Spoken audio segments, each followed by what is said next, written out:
Nós somos invitador da Universidade de Aruba em conexão com o Dia Internacional de Gênero e Mulher, que é o dia 8 de janeiro, para nós está aqui speakers não para a temática de GBV e também violência contra gênero e mulher e muita mulher. Segura é importante para compartilhar canos com outro não e também em que área nós por melhorar para assim dona e brindar melhor serviço na nos survivors não. De nos caso nós também papia mais tanto de que nós oferecer como serviço na fundação, que nós está em geral por exemplo na parte de lei, na parte policial, que está acordo com o cutini anto e como nós por melhorar. Em geral nós está constantemente em contato com a Universidade de Aruba para diferentes projetos, estagiários, etc.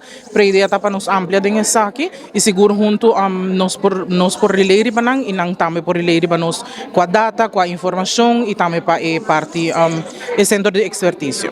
Tabaita dia de gênero mulher, dia 8 de março, a gênero mulher me está desejando para por dona bom mês valor, para por para bom mês, pôr boundaries e tá bom mês. E se botar síndico, bom mês ter ajuda em uma outra área, sempre vou acercar a fundação.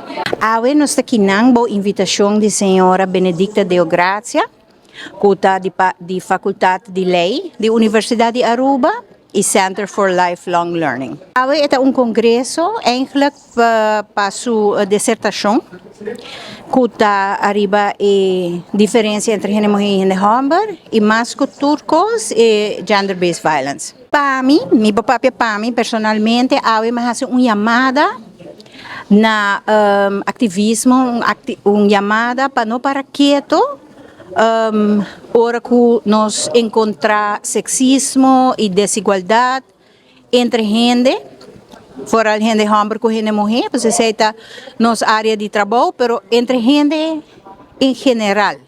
É importante para nós que tá gente não atende, usar. Não para quieto. Das hora que você de grupo, como friends, então faz bad joke, racist joke, ou joke malo, tocante gente morrer, bisa algo.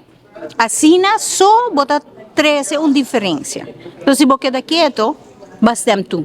A melhoração também, a melhoração solamente também, hora que nós começamos a fazer algo about it. Que hora gente bisa algo. Ativamente contra arrestar essa aqui.